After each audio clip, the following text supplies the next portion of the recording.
नमस्कार दोस्तों, हॉकफिट न्यूज़ में आप सभी का तहे दिल से स्वागत है। इस वक्त एक ऐसी खबर हमारे पास आई है जिसे सुनकर आप सभी लोगों के कलेजे को ठंडक पड़ जानी है। मेरे कलेजे को तो वाकई ठंडक पड़ गई, क्योंकि बात ही कुछ ऐसी है।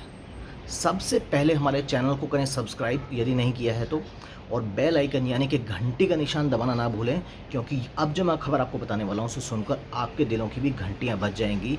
आपके कलेजे को वो ठंडक पड़ेगी कि आप भी कहेंगे जय श्री राम। तो तुरंत कमेंट में लिखें जय श्री राम, क्योंकि काम ही कुछ ऐसा हुआ है। वाकई राम मंदिर तो बनना शुरू हो ही गया है, लेकिन जो राम के जो द्रोही हैं, जो राम से नफरत करने वाले लोग हैं, उनके लिए भारत सरकार का कड़ा संदेश आज पहुंच गया है ऐसे लोगों को। तो तुरंत आप लोगों को बता देता हूं कि ताहिर हुसैन, आप लोगों को याद ही होगा कि कुछ दिनों पहले कोरोना वायरस के कहर से पहले जब दिल्ली में दंगे हुए, आपने देखा किस तरीके से भीषण दंगे हुए दिल्ली में, बहुत लोगों की जान भी गई, काफ़ी दुखद था ये। लेकिन इन दंगों में जो आम आदमी पार्टी यानी कि हराम आदमी पार्टी जिसे कहते हैं, तो हर आम आदमी पार्टी के जो पार्षद थे ताहिर हुसैन, उनके घर से पेट्रोल बम मिले थे। आपको बता देता हूँ दोस्तों सबसे पहले कि दिल्ली पुलिस की क्राइम ब्रांच ने दिल्ली दंगों के मास्टरमाइंड ताहिर हुसैन और उसके भाई शाह आलम समेत 15 लोगों के खिलाफ कलकत्ता कोर्ट में चार्जशीट दाखिल करी है। और दिल्ली दंगों के वक्त ताहिर हुसैन के घर से पेट्रोल बम मिले थे। ताहिर हुसैन जो हैं आम आदमी पार्टी के पूर्व पार्षद हैं। क्राइम ब्रांच की टीम ने 1030 पन्नों की चार्जशीट कलकत्ता कोर्ट में दाखिल करी है। इस मामले में 70 गवाह हैं जो कि ये बात साबित करेंगे, इस बात की टेस्टिमनी देंगे कि किस तरीके से ताहिर हुसैन ने दिल्ली दंगों में एक अहम रोल, एक अहम अपना जिसे कहते हैं कि अपनी कौम का, अपने मजहब की तरफ से अपना जो भी कर्तव्य उनका था वो निभाया। और उस कर्तव्य के तहत उन्होंने जितना दंगा मचा सकते थे, जितना फसाद मचा सकते थे, इस अपराधी ने मचाया। मैं इसे पार्षद बिल्कुल नहीं कहूँगा, ऐसा आदमी एक भगोड़ा अपराधी है। इस मामले में जो 70 गवाह हैं ये बताएंगे कि किस तरीके से ताहिर हुसैन ने दिल्ली में दंगे मचाए। चार्जशीट के मुताबिक ताहिर हुसैन ही पूर्वी दिल्ली में हुई हिंसा का मास्टरमाइंड है। तो चार्जशीट तय हो गई है। सबसे बड़ी खुशखबरी है कि चार्जशीट तय हो गई। अक्सर क्या होता है, बड़े बड़े मामलों में जो हाई प्रोफाइल केसेस होते हैं, चार्जशीट तय होने में ही सालों लग जाते हैं, लेकिन तुरंत जो चार्जशीट दाखिल हो गई, ये एक बहुत बड़ी कामयाबी है।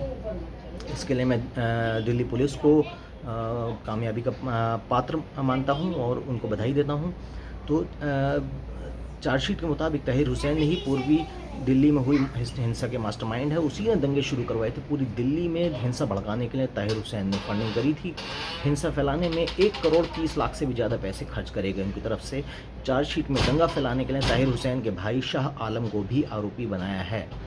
तो मैं तो उनको ताहिर हुसैन भी नहीं, मैं तो उनको दंगाई हुसैन कहूँगा। पूर्वी दिल्ली में हिंसा के समय ताहिर हुसैन अपने चांद बाग वाले घर पर मौजूद था, और ये अपराधी जो था, दंगों से पहले ताहिर हुसैन ने CAA और NRC के प्रदर्शनकारियों के साथ मीटिंग भी करी थी।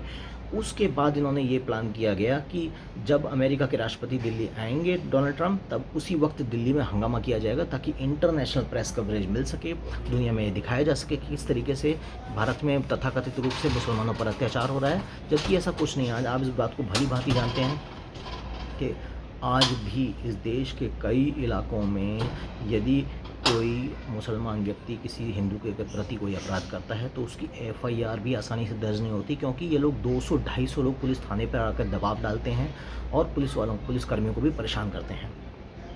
ये एक छुपा हुआ सच है इस देश का, जिसको आपको अग्री करना पड़ेगा इसका। और तो इनका पर्पज़ ये था कि जिसका मैसेज पूरी दुनिया में जाए। ताहिर हुसैन ने उमर खालिद जो थे ना, जामिया वाले, याद आ गए, वो चिकना सा जो छोरा था, उमर खालिद, खरगोश सा, तो जिसने खूब भारत तेरे टुकड़े होंगे के नारे लगाए थे, तो वही उमर खालिद के साथ उन्होंने जामिया में जाकर मीटिंग भी करी थी। हालांकि इस मामले में उमर खालिद को आरोपी नहीं बनाया गया। क्राइम ब्रांच ताहिर हुसैन सहित 15 लोगों के खिलाफ पूर्वी दिल्ली के चांदबाग में दंगे फैलाने के आरोप में चार्जशीट दाखिल करेगी। वहीं क्राइम ब्रांच दूसरी चार्जशीट जाफराबाद में हुई हिंसा के मामले में पिंजरा तोड़ ग्रुप की महिलाओं के खिलाफ दाखिल करेगी। पिंजरा तोड़ महिलाओं को आरोपी बनाने के लिए सप्लीमेंट्री चार्जशीट दाखिल करी जाएगी। तो दोस्तों, आप देख रहे हैं किस तरीके से इस देश के अंदर बहुत से लोग ऐसे बैठे हुए हैं जो कि नेताओं के पद पर भी बैठ जाते हैं अपनी जमात के वोट लेकर, लेकिन उनका जो सच है, उनका जो घिनौना सच है, वो दुनिया के सामने एक न एक दिन आ जाता है। तो जो लोग ऐसे लोगों को वोट देते हैं वो ये भूल जाते हैं कि यदि दंगा होगा तो उनकी साइड के लोगों भी, उन्हें भी नुकसान होगा। लेकिन कुछ लोगों को फ़र्क ही नहीं पड़ता, उन्हें लगता है कि हमारी कौम से बढ़कर कुछ नहीं है। तो देखिए अब क्या कर लेंगे आप। अब आपको इसी बीच एक बात बताता हूँ कि ज़ाहिरा वसीम, वो छोटी सी बॉलीवुड कलाकार, आपको मालूम है ना, जिसने वो आमिर खान की सुपरस्टार फिल्म में रोल किया था, दंगल में भी उसने जो है रोल किया था दंगल में। तो वही ज़ाहिरा वसीम जिसने कुछ दिनों पहले ट्विटर पर डाला कि ये जो टिड्डी दल का जो अटैक हो रहा है, लोकस्ट स्वार्म का, ये भी अल्लाह के कारण हो रहा है। मतलब कि कुरान में इस चीज़ के बारे में बताया गया है। उसके बाद उनकी जमकर ट्रोलिंग हुई और उन्होंने अपना ट्विटर अकाउंट ही डिलीट कर दिया। लेकिन अब उन्होंने दोबारा से ट्विटर अकाउंट बनाया है और दोबारा से ट्वीट किया है। अब आपको बता देता हूँ कि बॉलीवुड की सुपरहिट फिल्म दंगल से डेब्यू करने वाली एक्ट्रेस ज़ाहिरा वसीम अब फिर से चर्चा में हैं। जैसा कि मैंने आपको बताया कि कुछ दिनों पहले टिड्डियों के हमले को लेकर उन्होंने ट्वीट किया था, उसके कारण ज़बरदस्त ट्रोलिंग का सामना करना पड़ा। अभी मामला क्या है कि पिछले ट्वीट में तो उन्होंने टिड्डियों के दल को अल्लाह का अज़ाब बताया था, लेकिन ज़ाहिरा वसीम के इस ट्वीट को लेकर अपनी बेबाकी के लिए जाने जाने वाले तारिक फ़तेह, आपको मालूम होगा तारिक फ़तेह, जो मूल रूप से पाकिस्तानी हैं लेकिन कैनेडियन नागरिक हैं, अक्सर इस्लाम के मुद्दों पर बोलते हैं और जो तथाकथित जो इस्लामिस्ट हैं, तथाकथित जो जिहादिस्ट हैं, इन लोगों की बैंड बजाते हैं तारिक फ़तेह। मुझे भी एक बार व्यक्तिगत रूप से उनसे मिलने का मतलब अनुभव हुआ था। मैं उनसे मिला था एक बारी। वाक़ई एक मतलब बेहद उम्दा व्यक्ति हैं, मुसलमान हैं लेकिन सच की बात करते हैं। वो कहते हैं मैं अल्लाह के इस्लाम में विश्वास रखता हूँ, मौलाना के इस्लाम में विश्वास नहीं रखता हूँ। ठीक है, तो बहरहाल उन्होंने इसकी तारिक फ़तेह ने ज़ाहिरा वसीम की बैंड बजाई थी। अब वहीं अब तारिक फ़तेह को जवाब देते हुए ज़ाहिरा वसीम ने एक नोट शेयर किया जिसमें उन्होंने लिखा कि मैं भी ये मानती हूँ कि यह क्रोध और अभिशाप है, जैसे ऐसे दावे करना जब दुनिया कई चीज़ों से गुजर रही है काफ़ी असंवेदनशील है। हर चीज़ जो कुरान में लिखी है वह केवल इसलिए नहीं कि उसे पढ़कर पीछे छोड़ दिया जाए, बल्कि अपनी ज़िंदगी के लिए सही राह बनाने के लिए हैं। इसके साथ उन्होंने ये भी साफ किया कि अब वो एक्ट्रेस नहीं हैं। तो हम जिन लोगों को अपना स्टार, अपना मतलब इन अभिनेताओं को अपने सिर पे चढ़ा के रख लेते हैं, वो लोग इस तरीके की जिहादी बातें करते हैं। दूसरी तरफ हमारे धर्म के जो एक्टर्स हैं वो बिल्कुल सेकुलर हैं, वो रिलीजन में विश्वास ही नहीं रखते हैं, लेकिन एक तरफ देख रहे हैं कि इस्लाम का पालन करने के लिए ज़ाहिरा वसीम ने अपना एक्टिंग का करियर छोड़ दिया। आप समझिए इस चीज़ को। उन्होंने ये भी कहा कि मेरे ट्वीट का गलत मतलब निकाला गया है, कोई भी राय चाहे वो अच्छी हो या बुरी हो, मेरे इरादों की वास्तविकता को बताती है। ये मेरे और मेरे रब के बीच है और मैं इस चीज़ की व्याख्या करने नहीं जा रही हूँ। मैं केवल अल्लाह के प्रति जवाबदेह हूँ और उनकी बनाई हुई चीज़ों की तरफ जवाबदेह नहीं हूँ। दुनिया पहले से नफ़रत और कट्टरता जैसी कई मुश्किल चीज़ों से गुजर रही है और ऐसे में कम से कम हम ये कर सकते हैं, हम इसे ज़्यादा ना बढ़ाएँ।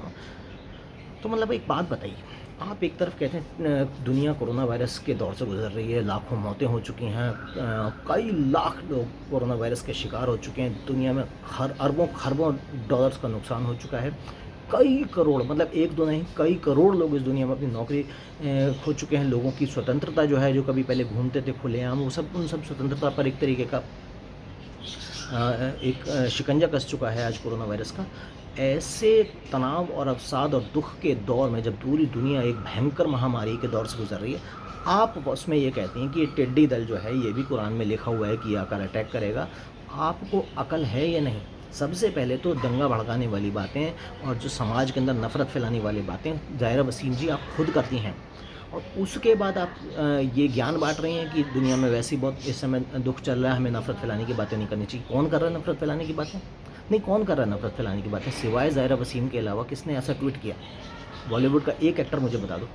किसी मुसलमान एक्टर ने भी इस तरीके का ट्वीट नहीं किया, इस तरीके का बदतमीज़ी करा। तो ज़ाहिरा वसीम ये कोई एक्टर नहीं है, ये एक हार्डकोर जिहादिस्ट हैं। इनको सिर्फ़ और सिर्फ अपना जिहाद दिखता है।